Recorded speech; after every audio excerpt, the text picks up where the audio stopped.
welcome to my channel. I'm Becky. As you can probably tell from the title of the video, I have type 1 diabetes and I have done for 7 years now. I wanted to start this channel basically to create a space where people with diabetes can feel a sense of community, they can connect, feel a sense of support. I know when I was diagnosed, I was 7 years old and I felt really alone and really isolated. I was really struggling to understand how people did this every single day. I didn't know like what my day was going to look like, how it was going to affect me, that kind of thing. And so I wanted to create this channel as a place where, you know, if you're newly diagnosed, you can come here and see what I do to manage my diabetes, and feel like these feelings are kind of lifted a bit. You feel less isolated, you know, there's someone here that can really understand the struggles you're going through and empathise, and who you can kind of just learn a bit from. You know, I've had the condition for 15 years, I've learned certain like tips and tricks. Big disclaimer though, I am not a doctor or a nurse. Please don't take what I say as advice on how to manage your condition. Please only change your diabetes management after consulting with a doctor or nurse. I just want to kind of spark ideas, maybe highlight some things that you weren't aware of, and then you can work together with your healthcare team. So just wanted to put that out there. I'm not a doctor, not a nurse, don't know anything about science really. So yeah, I'm hoping my channel might be able to maybe educate people who want to learn a bit more about diabetes.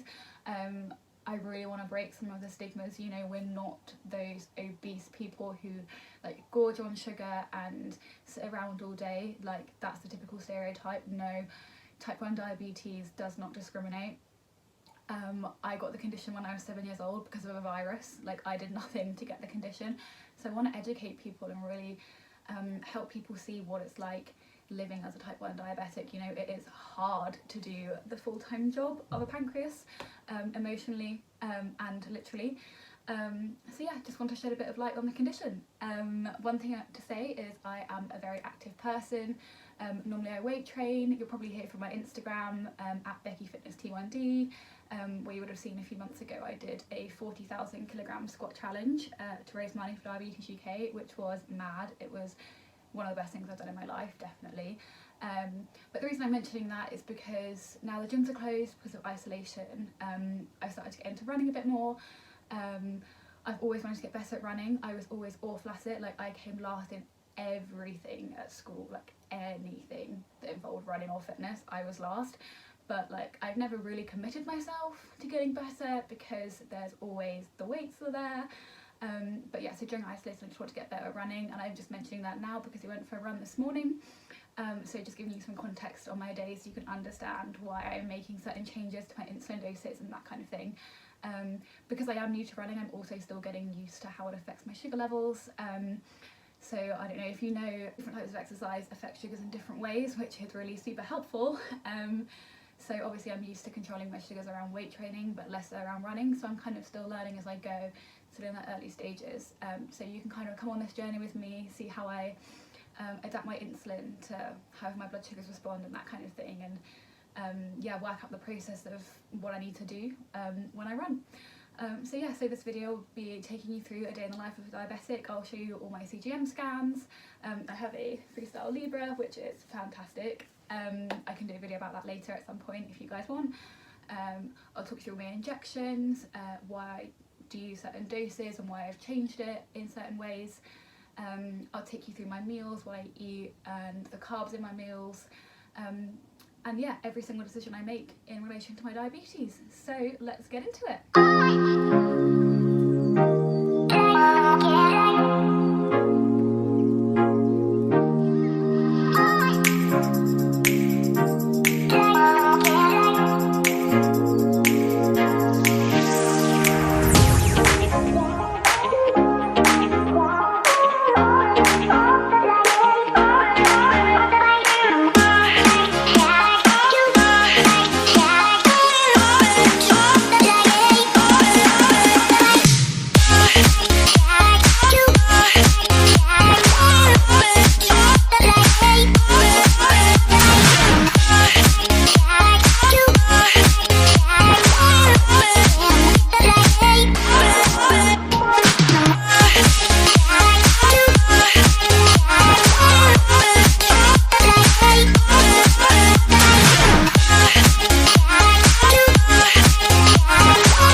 So as you guys saw, after my run I was 12.2, which was higher than I would like to be, and kind of weird because I didn't actually eat anything before my run. I had 1 unit of fast-acting insulin as well as my basal, just because I know the adrenaline spikes my sugars if I run with no insulin on board, but clearly still wasn't enough. So I did have 1 unit of insulin when I was 12.2 straight after my run. That was about an hour ago, so now it's time for breakfast. So I'm going to do one more scan and see where we're at now. So 10.7, so it's come down a bit, not really enough at all. So I'm going to go and have oats for breakfast. I know there's 40 grams of carbs in them, and normally I'd have 6 units for that. I do still have 1 unit on board, and I have done exercise, but 2 days ago I did the same thing and I stuck at 6 units for my oats, and I still stayed high. So I'm going to have 7 units, even though I have got insulin on board already. It's only 1 unit. I'll have the 7 units, wait 10 to 15 minutes, and then I will have my oats. It's about 45 minutes post breakfast and just scanned, and I am 8.1. So I've now gone back in range, thank goodness. Although I am sitting all day, so I'm worried it might creep up again.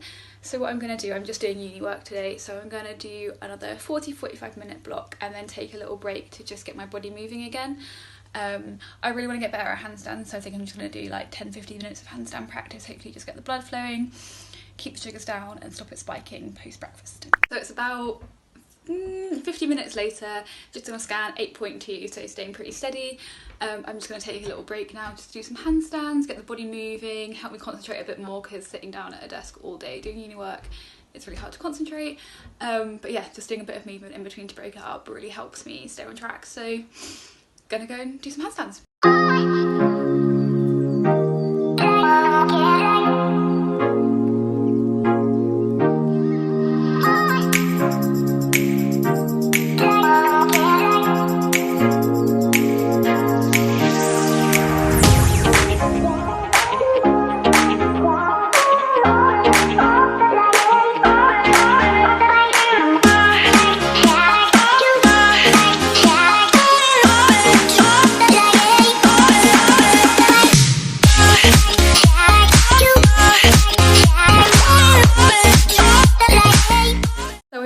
Have some freshly baked snacks ready for the day. I normally batch bake something once a week, once every other week, whenever I run out basically, and I've just seen I've run out, so I'm going to make my peanut butter chocolate chip cookies, which are my absolute fave, and I thought I'd just quickly show you on here what I'm going to do, and then in the description box I will put the carb count on, so if you want to make them yourself, then you've got all the information for the carbs and everything. So this is everything you will need for the cookies. You need 75 grams of oats, mix it with 170 grams of flour and 50 grams of chocolate chips in a bowl, and then in a saucepan melt 1.5 tablespoons of coconut oil, 100 grams of peanut butter. I have 2 types here because this one kind of just needs using, but it's got to the point where it's just kind of a bit like a solid lump, so then I've got like a fresh one to mix in to make it easier to melt, and then with 100 grams of light brown sugar.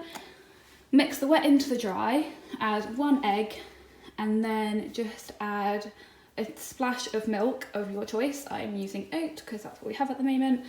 And then just add the milk until it's the right consistency, and then spoon them out onto a baking tray.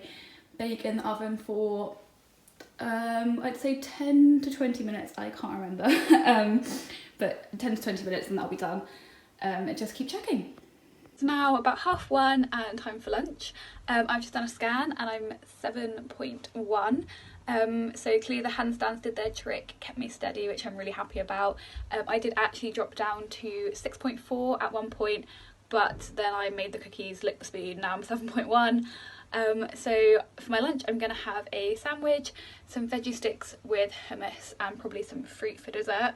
That should be about 50 grams of carbs, which is 7 units for me. So I'll go ahead, have my 7 units, make the lunch, and then by the time I finish making it, it should be about 10 minutes past injection and time to eat.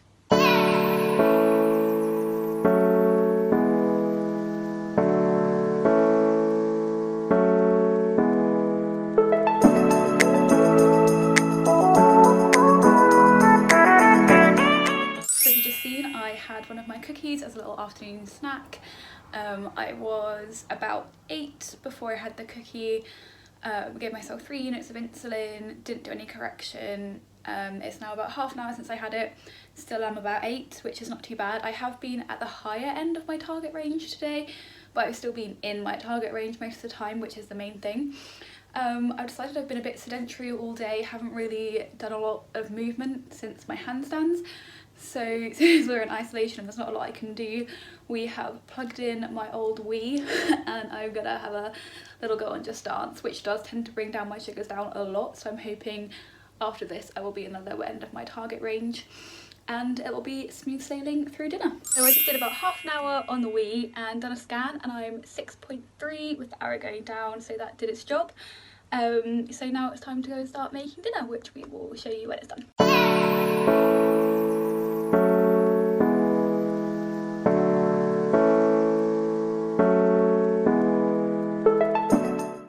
It's about 15 minutes before dinner, just did my scan. I've gone up to 10.5, which is annoying seeing as I was 6 and going down, have not eaten or drank anything. So you don't really know why that's happening. I have noticed the last few days my blood sugars have been a bit more stubbornly high, so I might look into altering my basal. But we're having potato and lentil curry for dinner, which is 54 grams of carbs. My dinner ratio does decrease a bit because I'm more sensitive to insulin in the evening, so that's 7 units of insulin for me, plus I will do an extra unit of correction dose, so by the time dinner's ready in 15 minutes I should be on the way down and safe to eat. I completely forgot I still had some Easter egg left, so I'm going to be having this as dessert. There's only a little bit left, somewhere between 11 and 15 carbs, so I've just had 2 units for that, and we'll be having that as my dessert today. It's now about 8 PM and time for my final snack of the day. Got my Weetabix here. I normally have Weetabix with some protein powder mixed in with the milk just to give it a bit more flavour, so I've got vanilla protein and Weetabix. I did my scan and I am 7.6 with a straight arrow. There's about 24 grams of carbs in this meal, so that means 3 units of insulin for me. I did spike after dinner because dinner ended up being ready a bit earlier than I anticipated, but then it did come down, so I didn't need to have any more correction, which was good. I think I spiked to about 12, but I didn't scan, I just saw it on the graph. So yeah, haven't been perfectly in target today, 68% in target for the day, so not too bad. I'm just gonna have my Weetabix, have my insulin before my Weetabix obviously, and then I'm gonna do my basal insulin as well because I do my basal at 8 PM and 8 AM, and then I'm gonna do some yoga for the evening, and then that's pretty much it. Oh, I do have a site change today, so I'm putting on a fresh Libre, which I will film and show you guys shortly. I'm about to change over my Libre. For anyone who doesn't know, a Libre is this little white disc on my arm. Basically it's like a miracle. So it's a flash glucose monitor, so there's a tiny little filament in my arm. It's like a hair width, and I don't know how long, like a couple of millimeters, and it constantly measures my blood sugar. So before I used to have to prick my finger to get some blood and use the blood to measure my blood sugar, but now I have this. You have to apply and go through quite a process to get them on the NHS because they're really expensive, but it constantly measures, and then I can just swipe my phone over it and it uses like Bluetooth or something, I don't know. And it tells you your blood sugar at that moment, but what it also does is it gives you a graph because it tracks your blood sugar throughout the day, so you can see if you've gone up without realising or gone down without realising. It's really helpful for overnight because you can see if you're kind of on a steady line or if you're like fluctuating all the time, and it really opens your eyes as to how well your diabetes is being controlled at the moment. I know when I got it I was really shocked at how little % of time I was in my target range. So you can set your target range, mine is between 4 and 9, and it's just incredible. Like I can just test my blood sugar so easily. But yeah, so I often get asked how it's like installed in me. You have to change it every 2 weeks. You just do it yourself at home with this cool little device. So yeah, so I currently have it on this arm. I think I'm going to go this arm for the next one because I haven't done this arm for a while and it's good to give each arm a break. So first things first, in the package you get these little like antibacterial wipe things. So I'll just roll up my sleeve. That is kind of maybe a bit better. Roll up my sleeve, and then I'll just wipe the whole area. Then it's really important to let it dry, otherwise the adhesive won't stick as well. So I normally put it as close as I can to the muscle because it sticks better there. Obviously it's kind of only held on by this adhesive, so you want to make sure that it is stuck on as well as possible, otherwise it can fall off. And it's quite hard to get a new one if it does fall from this thing. Okay, so you get this little bit, I don't really know how to describe it. You line up the 2 lines, so there's like the needly bit in there, I guess. To be honest, I don't really know what bit's in where, but all I know is that I have to line up the 2 lines, push it together really fast, take this bit out, and then this is what's going to apply it to my arm. So I always check in the mirror, kind of, it looks really weird, but I like tense my arm to see where the muscle is. I check in comparison to the other arm as well, because I like them being in kind of the same place, because I know this one stayed the whole 2 weeks, so if I do it in a similar position it should hopefully also last the whole 2 weeks. So then you just line up on the muscle, then make sure to relax the arm, and then it's just, you just basically press it in fast. I don't know why I always get nervous before I press it in, even though it literally doesn't hurt, but it makes that horrible noise and it makes me a bit anxious, so then I just hold it on for 2 seconds. It doesn't say that you have to do that, but I feel like it just is a bit of luck to keep it stuck on. Normally, so they take officially an hour to warm up. So you use your phone to synchronise it, and then once your phone is connected, it then takes an hour to warm up because they aren't very accurate in the first hour. But what I found personally is they're actually not very accurate for the first 6 to 12 hours. So obviously I don't want to lose any of my like precious sensor time because they're so hard to get hold of. So I put my sensor on the night before the old one is going to expire. That gives it like 10 to 12 hours to like sort itself out, become more accurate. I think it's something to do with all of the like skin and stuff being disturbed around the site from it's like a trauma to the surface. So it reads really high for a while. So yeah, so I put it on the night before the old one is due to expire, and then in the morning you can activate it. You do then have to still wait for the hour because obviously the technology doesn't know that you've done it beforehand. And then after the hour it's ready to go, so I just have to do a finger prick for the hour. So tomorrow morning I will be doing a finger prick to check my blood, but then after that we'll be good to go with the sensor. That is everything I will be eating today. I've taken you through all of my meals, my insulin doses, and kind of spoken a bit about how I reached the decision of what my insulin is going to be. I've shown you all of my CGM scans. There were 1 or 2 that I forgot to film, but they were kind of like in the middle of the day, just checking up in between meals or snacks to check I was on track. But other than that, I've showed you all the decisions that I've made in relation to my diabetes today. So I hope if you have diabetes, maybe you've learnt 1 or 2 tips and tricks, or maybe you just feel a bit less isolated with the condition, having seen someone else go through the same daily routine that you do, the same daily struggles. And if you're not diabetic, I hope maybe you just feel a bit more informed about diabetes and what it's like living as a person with diabetes, and just seeing how diabetes affects our day-to-day lives. So I will do one final scan before I go to bed, which I will show you. But other than that, I hope you enjoyed this video and I really look forward to seeing you in the next one.